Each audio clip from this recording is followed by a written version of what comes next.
मेरे मेरे एक मित्र हैं अखिलेश वर्मा, उनका एक प्रश्न था। वो कहते हैं कि अगर भगवान की कृपा हो जाए तो ये ग्रह अपने आप में नतमस्तक हो जाता है। भगवान की कृपा क्या, कुछ भी नहीं है। तो भगवान की अगर कृपा हो जाए तो फिर ग्रह अपना प्रभाव कम कर देते हैं, क्या लगता है? देखिए, पहली बात यह है कि ईश्वर सारे ग्रह नक्षत्रों को नियंत्रित करने वाला है, इसमें कहीं कोई दो राय नहीं है। लेकिन भगवान कृपा करते हैं भक्तों के ऊपर, और भक्त होना बहुत कठिन बात है। भक्त होना मीराबाई, चैतन्य महाप्रभु जैसा कठिन है कि जो भी रास्ता मिले सब ईश्वर का है, अच्छा बुरा सब स्वीकार हो जाए, वो भक्ति है। हाँ, ये बात जरूर है कि अगर आप वास्तव में ईश्वर के भक्त हैं तो ईश्वर आपके लिए विधान बदल देता है। ग्रह नक्षत्र आपके ऊपर काम नहीं करते, इसलिए संतों, महात्माओं और बहुत बड़े बड़े योगियों के ऊपर ग्रहों नक्षत्रों का उतना प्रभाव नहीं होता है। अब मैं बीते दिनों एक एस्ट्रोलॉजर का इंटरव्यू ले रहा था, तो मैंने उनसे आपकी चर्चा करी। उनका नाम नहीं लूंगा। वो कह रहे थे कि शैलेंद्र पांडे एक बहुत अच्छे एस्ट्रोलॉजर है, मगर संघर्ष की बात की जाए तो उन्होंने संघर्ष नहीं किया। उन्हें सारी चीजें मतलब बहुत जल्दी मिल गई है। तो ये सच बात है कि आपका संघर्ष कम रहा है? आमतौर पे तमाम चीजें आपको बहुत जल्दी हर आदमी के संघर्ष का स्तर वो आदमी स्वयं जान सकता है। मैंने क्या संघर्ष किया है और उन्होंने क्या संघर्ष किया है, वो ज्यादा बेहतर वही जानेंगे। बिल्कुल। क्योंकि संघर्ष दो तरीके के होते हैं। एक संघर्ष ये होता है कि भाई आपको टेलीविजन पे आने के लिए संघर्ष नहीं करना पड़ा, और एक संघर्ष ये होता है कि आपको वहां बने रहने के लिए रोज संघर्ष करना पड़ रहा है।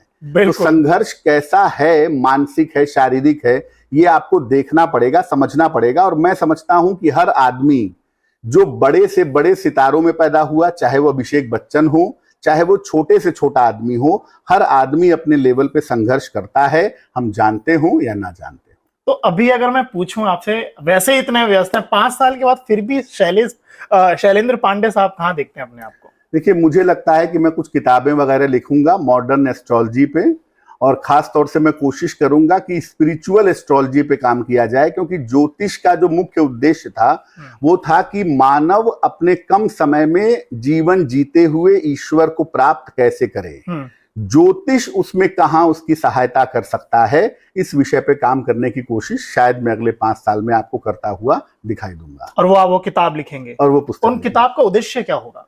उस किताब का उद्देश्य यही होगा कि लोग ज्योतिष को गंभीरता से ग्रहण करें और ज्योतिष के माध्यम से अपने जीवन को बेहतर बनाएं। कोई जरूरी नहीं है कि हर आदमी जीवन में सुपरस्टार हो जाए, लेकिन जहां है कम से कम वहां शांति से, सुकून से, चैन से रह सके, ये थोड़ा जरूरी है। अब बहुत से लोग ऐसे कहते हैं, ये जितने भी फेमस ज्योतिष होते हैं ये बड़े लोगों की कुंडली देखते हैं, गरीबों को तो पूछते ही नहीं है। बड़े लोग इन्हें पैसा देते हैं, इसलिए उनकी कुंडली देते हैं, उन्हें बोलते हैं आप ये रत्न पहन लो और उनकी जिंदगी। अगर हमारे पास पैसा नहीं है देने के लिए तो यह बड़े एस्ट्रोलॉजर्स उनकी कुंडली नहीं देखेंगे? देखिए, ऐसा मैं नहीं कहूंगा, क्योंकि ज्यादातर जो बड़े एस्ट्रोलॉजर्स होते हैं वो या तो लाइव यूट्यूब पे आके या सप्ताह में कभी एक शिविर लगा के कोशिश करते हैं लोगों की सहायता करने की। लेकिन मुश्किल ये होती है कि जो आदमी वास्तव में नीडी होता है, जिसको जरूरत होती है ना, वो व्यवस्था करके आपसे मिल ही लेता है।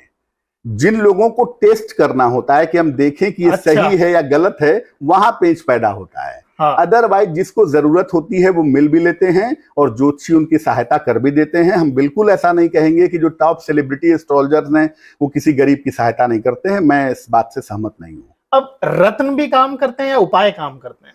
देखिए, उपाय और रत्न दोनों काम करते हैं। रत्न ये है कि वो क्विक रेमेडी है।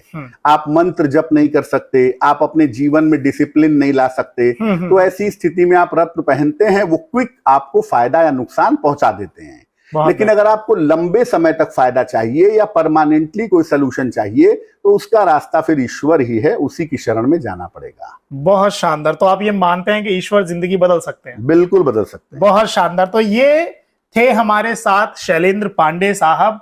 और एक बड़े शायर ने क्या खूबसूरत कहा है कि देखिए, ऊंचाई नहीं होती उस पतंग की क्योंकि उसकी डोर किसी के हाथ में होती है। ऊंचाई तो होती है उस पेड़ की जो जितना जमीन में गड़ा होता है उतना आसमान में खड़ा होता है। तो बहुत बहुत शुक्रिया साहब आपका।